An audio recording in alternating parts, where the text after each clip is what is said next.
IdeaPad S145 já apareceu anteriormente aqui no canal, mas ele retornou por um bom motivo. Ele é um dos novos notebooks de 2020 que utilizam o AMD Ryzen 5 3500U, que não é exatamente novidade, mas que está bem difundido no momento do lançamento desse vídeo. O 3500U é o processador da AMD que veio para atacar de forma bem agressiva o mercado de notebooks perto da faixa dos R$3.000. Sabendo que geralmente a AMD tem preços entre 10 a 15% menores que seus similares Intel e que o seu nome ainda não é tão conhecido assim entre o usuário médio de notebooks, a dúvida que fica é, vale pegar um notebook com esse tal de AMD 3500U? É o que a gente vai tentar te responder hoje. E claro, se você se interessar por um S145 com AMD, com Intel ou qualquer outra configuração, terão links na descrição para todos eles. Comprando por lá você ainda ajuda o canal a trazer mais e mais conteúdo.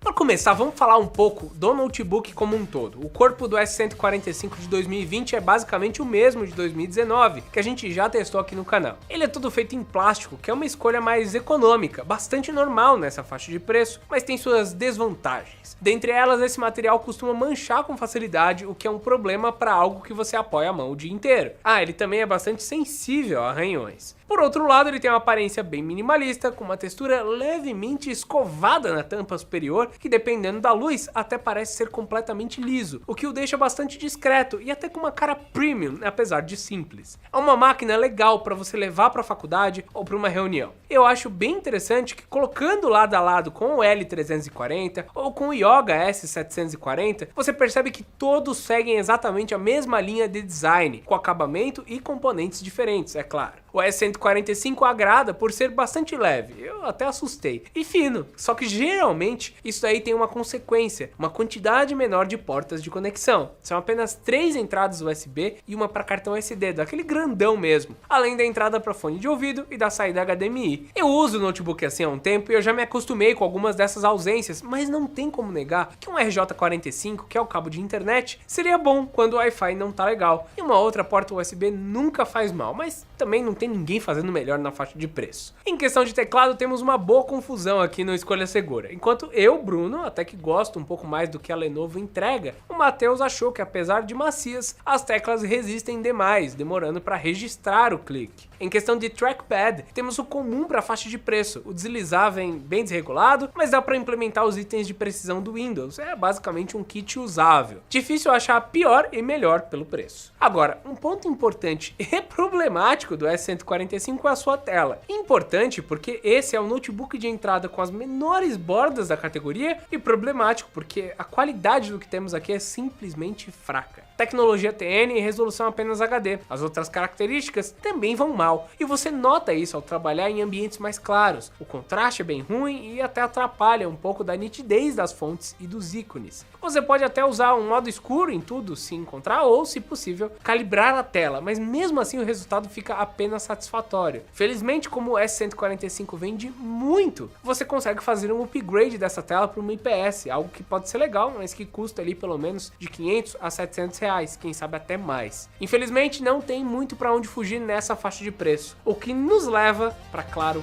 o desempenho.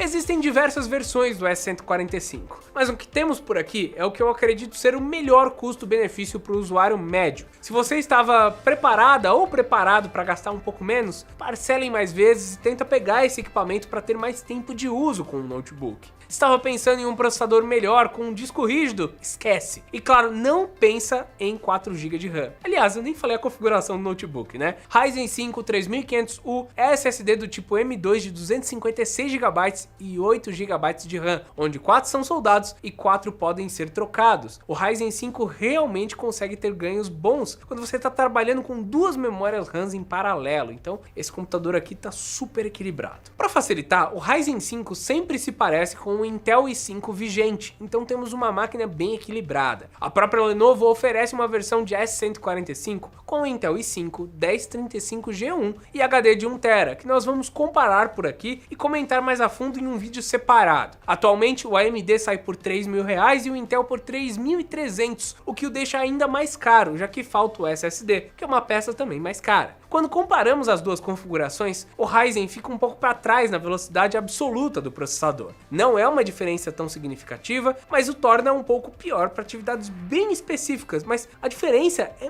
muito pequena. Rodar um Cinebench em single core dá uma vantagem perto de 20% para o Intel, que também se sai melhor em testes single core no Geekbench. Quando ativamos todos os núcleos de uma vez, o Ryzen 5 3500U consegue levar melhor em alguns testes, ou simplesmente se manter parelho com o Intel, que leva melhor em muitos outros. No 3D Mark, de apenas CPU, por exemplo, os dois ficaram realmente muito parecidos, o que acaba dando a vantagem de preço para a AMD, que basicamente entrega o mesmo por menos. Ok, tá, o Intel vai um pouquinho melhor, mas é tão pouco, gente, é tão pouco. Vale considerar também que, como estamos falando de processadores medianos, uma das peças que mais faz diferença é o SSD.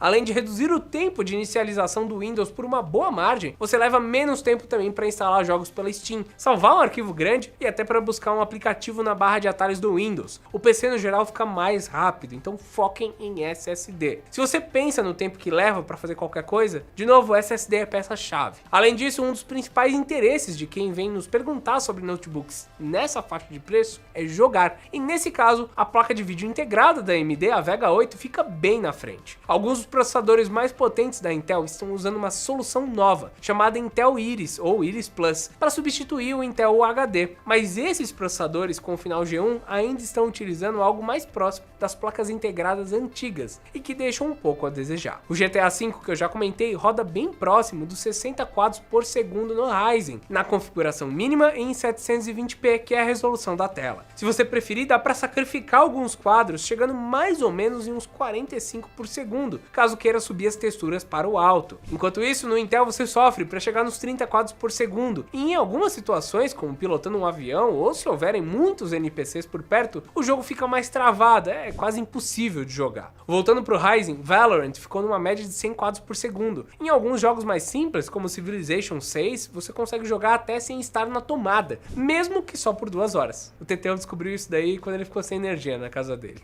Falando nisso, o Ryzen leva vantagem também quando o assunto é duração de bateria. Eu esperava que o Intel levasse a melhor por conta da sua frequência base de apenas 1 GHz. No entanto, a gente testou ele de várias formas diferentes, com brilho no máximo, com brilho no mínimo, usando mais de 90% da CPU ou até menos de 10% lá estático. E o Ryzen no geral aguentou mais tempo ligado. Às vezes a diferença era só de 1 minuto, muito pouco. Às vezes ele aguentou mais meia hora, mas em nenhuma das vezes o resultado se inverteu. De novo, a diferença não é tão grande, porque o máximo que a gente conseguiu foi meia hora a mais, mas dá pra falar que sim, ele gasta um pouco menos. A única desvantagem do notebook com a AMD é que esse ganho em performance gráfica não vem de graça. A Vega 8 precisa de uma quantidade maior de memória RAM para funcionar direito, e por conta disso vale a pena considerar trocar até essa memória avulsa de 4 para uma de 8 GB, totalizando 12. Em nenhum momento com esse notebook aqui de 8 GB eu senti falta de memória. No entanto, se você tentar jogar algo mais pesado, talvez haja uma pequena queda na performance. Ou se você quiser, sei lá, usar um Photoshop com mais abas abertas, pode ser esse o primeiro upgrade necessário. Para concluir, depois de usar esse notebook por um tempo para trabalhar e para jogar, ficou claro que o Ryzen 3500U aguenta o tranco. A desvantagem na capacidade do processador é muito menor do que os ganhos em performance gráfica e na velocidade do sistema por conta do SSD. Então, um Ryzen 5 com 8 GB de RAM e SSD é não só um bom notebook, como, na minha opinião, um ótimo custo-benefício, o melhor custo-benefício do segmento, já que o Intel está geralmente de 10 a 15% mais caro do que ele. Se eles estiverem com o mesmo preço, ainda vale a pena pegar o AMD por ele ter uma GPU melhor, o que o deixa mais equilibrado, na minha opinião, dando um gás para aqueles que querem dar aquela jogadinha ou que demandam mais de aplicações gráficas com 3D. Se você se interessou, lembre dos links na descrição e deixa também um comentário me dizendo o que você acha desses novos notebooks com Intel i5 ou com AMD Ryzen 5. Se você gostou, não esquece de novo do like, que nos ajuda bastante. Também se inscreve, porque tem vídeos novos de notebook, de guias de compra e de tecnologia saindo todos os dias. Então é isso, meus amigos, e até mais!